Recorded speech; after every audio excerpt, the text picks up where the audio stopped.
एक minute please. नहीं arrest ground of arrest तो पूछ सकते हैं सर। अरेस्ट ईडी ਤੇ ਅਰੈਸਟ ਕਰਨ ਆਈ ਸੀਗੀ उन्होंने सारा ਉਹਨਾਂ ਨੇ ਇੱਕ ਬਕਾਇਦਾ ਉਹਨਾਂ ਦੇ ਡਿਪਟੀ ਡਾਇਰੈਕਟਰ ਲੇਡੀ ਆਈ ਸੀਗੀ। एक मिनट यार, एक मिनट चले एक मिनट यार, वो नहीं होना। मुर्दाबाद। घर के लेडीज होते हैं वो तो परेशानी में रहती हैं, लेकिन जिस प्रकार से फैमिली के मन में लड़ना, क्योंकि उनको पता है कि हमने कैसे लड़ना है, और पहले भी खेरा साहब 78 दिन अंदर लगा कर आए और माइंड उनका क्लियर है कि हमने जब कोई गुनाह ही नहीं किया तो हमारे ऊपर किसी प्रकार का कुछ हो नहीं सकता। हाँ, ये जो वेंडेटा पॉलिटिक्स है, कुछ दिनों की परेशानी है, वो तो रहेगी, लेकिन अल्टीमेटली फैमिली को भी पता है और जनता को भी पता है कि खेरा साहब इसमें पाक साफ होकर बाहर निकलेंगे। और जो इसका केस है, मैं आपको थोड़ा बताना चाहूंगा कि व्हाट इज दिस केस। मार्च 2015 में एफआईआर नंबर 35 पीएस सदर जलालाबाद एनडीपीएस एक्ट अगेंस्ट 10 लोगों के खिलाफ हुई थी। 10 लोगों के खिलाफ 2015 में एक एफआईआर हुई थी, एफआईआर नंबर 35। उसमें खेरा साहब का कहीं पर नाम नहीं था। 2017 में क्या हुआ, all of sudden court summoned mister Khera, और वो क्या था, 319 के सम्मन थे, सीआरपीसी 319 के। खेरा साहब इस 319 के सम्मन को लेकर सुप्रीम कोर्ट गए और सुप्रीम कोर्ट ने उसको स्टे कर दिया, क्वैश कर दिया कि भी ये गलत काम है। जब फैसला हो चुका है केस का, तो आपने 319 के सम्मन कैसे कर लिया? फिर उन्होंने 300 सम्मन को उड़ा दिया वहां के, कि मान लिया सुप्रीम कोर्ट ने जो कहा है कि हमने गलत ये सम्मन किए थे खेरा साहब को 319 के, वो उड़ा दिया। सुप्रीम कोर्ट ने स्टे प्रोसीडिंग भी इसकी स्टे कर दी थी ट्रायल कोर्ट में कि कोई अब इसकी प्रोसीडिंग स्टे है, इसका कुछ नहीं हो सकता, ये आपने गलत किया है।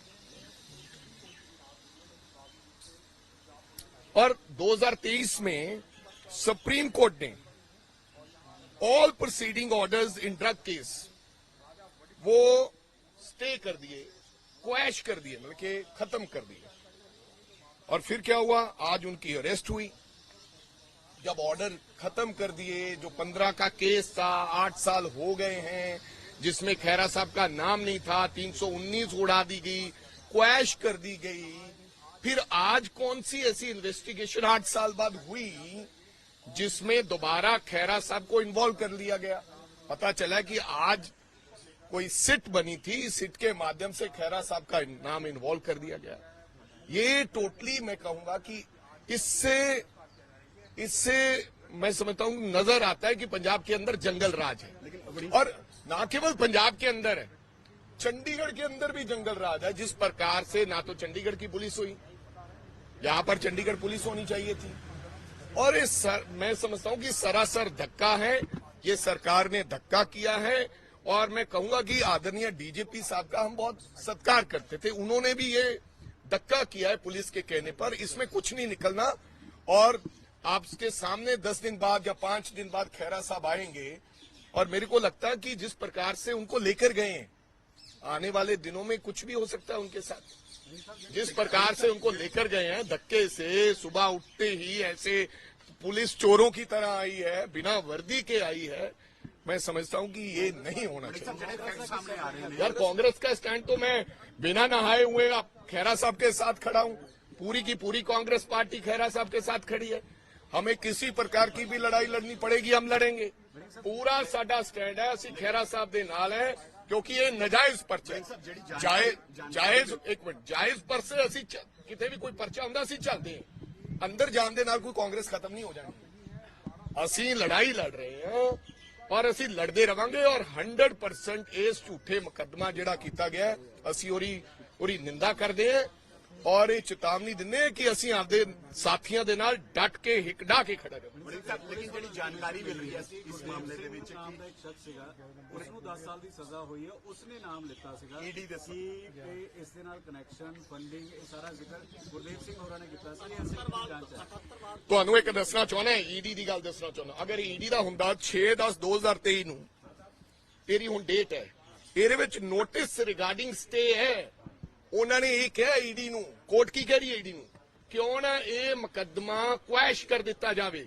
ਇਹਦਾ ਮਤਲਬ ਈਡੀ ਵਾਲੇ ਮੁਕੱਦਮੇ 'ਚ ਕੁਝ ਨਹੀਂ। ਅਗਰ ਈਡੀ ਨੂੰ ਉਸ ਬਲਦੇਵ ਸਿੰਘ ਨੇ ਕੋਈ ਬਿਆਨ ਦਿੱਤੇ ਹੁੰਦੇ, ਗੁਰਦੇਵ ਸਿੰਘ ਨੇ ਅਗਰ ਕੋਈ ਬਿਆਨ ਦਿੱਤੇ ਹੁੰਦੇ, ਤਾਂ ਫੇਰ ਅੱਜ ਕੋਰਟ ਨੇ ਕਿਉਂ ਕਹਿਣਾ ਸੀਗਾ ਵੀ ਇਹ ਮੁਕੱਦਮਾ ਅਸੀਂ ਕੁਐਸ਼ ਕਰ ਦਈਏ, ਕੈਂਸਲ ਕਰ ਦਈਏ। ਇਹ ਨੋਟਿਸ ਹੋਇਆ ਹੋਇਆ ਹੈ 6 ਤਰੀਕ ਨੂੰ, ਇਹਨੂੰ ਕਹਿੰਦੇ ਆ ਅੰਗਰੇਜ਼ੀ 'ਚ ਨੋਟਿਸ ਰਿਗਾਰਡਿੰਗ ਸਟੇ। 2017 ਚ ਜਦੋਂ ਕ੍ਰੈਸ਼ ਨਹੀਂ ਹੋਇਆ ਸੀਗਾ, ਉਸ ਵੇਲੇ ਟੈਕਨੀਕਲੀ ਪੁਲਿਸ ਦਾ ਜੋ ਦਲੀਲ ਹੈ ਕਿ ਟੈਕਨੀਕਲੀ ਐਰਰ ਸੀਗਾ, ਉਸ ਤੋਂ ਬਾਅਦ ਦੁਬਾਰਾ ਮੁਕੱਦਮਾ ਸ਼ੁਰੂ ਕੀਤਾ। ਯਾਰ ਟੈਕਨੀਕਲ ਐਰਰ, ਯਾਰ ਤੁਸੀਂ ਹੁਣ ਸਾਰੇ ਸਮਝਦੇ ਹੋ ਕਿ 8 ਸਾਲਾਂ ਦਾ ਟੈਕਨੀਕਲ ਐਰਰ ਹੀ ਚੱਲਦਾ ਆ ਰਿਹਾ। ਕਮ ਸੇ ਕਮ ਤੁਸੀਂ ਆਪਦੇ ਦਿਲ ਤੇ ਹੱਥ ਰੱਖ ਕੇ ਵੇਖੋ।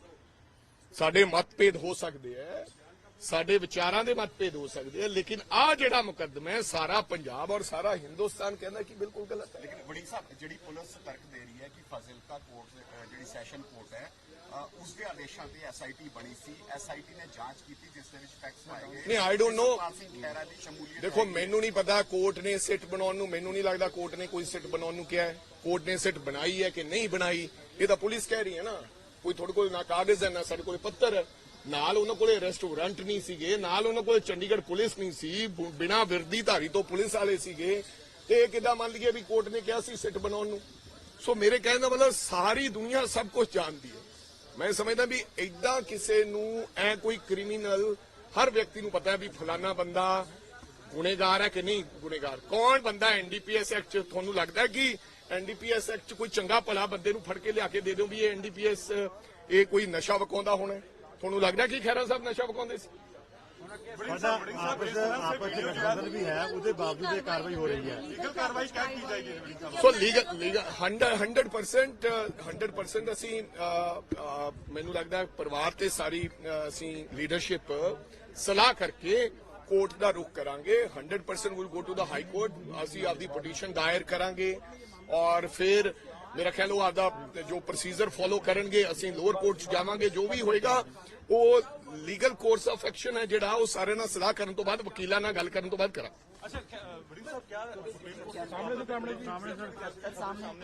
हाँ 100%। सुप्रीम कोर्ट ने तो कहा 319 से उन्होंने रिक्वेस्ट किया, उन्होंने ही प्रोसीडिंग स्टेज तो सारी क्वेश कर दिया। अगर सुप्रीम कोर्ट ने ये क्वेश कर दिया तो आप कौन सा मामला आ गया भाई? राज्यपाल से मिलने का भी समय लिया जा रहा है। नहीं, राज्यपाल को मैं तो भाई, राज्यपाल साहब को क्या मिलने का समय? राज्यपाल साहब, मैं उनका सम्मान करता हूं, हमारे कस्टोडियन हैं, लेकिन मैं कहता हूं कि राज्यपाल साहब को खुद ही कॉग्निजेंस लेना चाहिए। अब क्या मिलने क्या जाना है? उनको खुद कॉग्निजेंस लेना चाहिए। हर चीज के ऊपर तो चिट्ठी लिख देते हैं। पहले तो सम्मान करें चंडीगढ़ पुलिस को, चंडीगढ़ पुलिस को सम्मान करें कि आपकी टेरिटरी में कैसे बंदा उठा लिया गया। आप ये खुद कॉग्निजेंस लेना चाहिए राज्यपाल साहब। 100%। और आपको नहीं लगता है? कोई व्यक्ति को पंजाब से पूछ लो, रेडी रिक्शा वाले मेरे भाई गरीब से पूछ लो, जो सब्जी बेचता उससे पूछ लो कि ये क्या है, वो बोलेगा ये वेंडेटा पॉलिटिक्स है, बदलाखोरी की भावना से ये कदम उठाया गया। हाँ जी, मानते नहीं है ही वेंडेटा पॉलिटिक्स। आप बताइए, यूनियन टेरिटरी का एक भी व्यक्ति नहीं आया और 100% यूनियन टेरिटरी की पुलिस भी इसमें मिली हुई है। मैं गवर्नर साहब को कहूंगा, अगर वाकया में ही आप कस्टोडियन है पंजाब के और यूनियन टेरिटरी में, तो आप इसके ऊपर एक्शन क्यों ना लें? किस प्रकार से पुलिस चंडीगढ़ में दाखिल हो? अगर चंडीगढ़ में बंदा कुछ सुरक्षित नहीं है, आपको पता है 2 दिन पहले का किस्सा क्या हुआ मुक्तसर में, जो काले कोट वाले हमारे वकील भाई हैं उनके साथ क्या हुआ, अगर वो नहीं बख्शे जा रहे। एक आम आदमी पार्टी का एमएलए ये कह रहा है कि वहां के एसएसपी साहब एक बंदे को पीट पीट के ये कहलवा रहे हैं कि तुम ये कहो कि एमएलए इन्वॉल्व है, खुद मौजूदा। तो फिर खैरा साहब क्या चीज है? और अभी फिलहाल कांग्रेस पार्टी का क्या कुछ स्टैंड रहेगा? So definitely we stand by Mr. खेरा। हम सब लोग उनके साथ हैं और हम इसकी लड़ाई लड़ेंगे, बात के बैठक करेंगे, जिस प्रकार से सब लोग सलाह देंगे हम हाईकोर्ट का रुख करेंगे, हम अदालत का रुख करेंगे और हर प्रकार की लड़ाई लड़ेंगे खैरा साहब के अभी साथ। मनप्रीत बादल के खिलाफ ये अब छोड़िए मनप्रीत बादल, तो आपको लगता है कि पंजाब में एक शुभेंदु का पॉलिटिक्स जो है तो मैं किसी कहते हैं कि पंजाबी में कहावत है दुश्मन मरे ना खुशी मनाइए, तो मैं मनप्रीत के बारे में कोई टिप्पणी नहीं करता।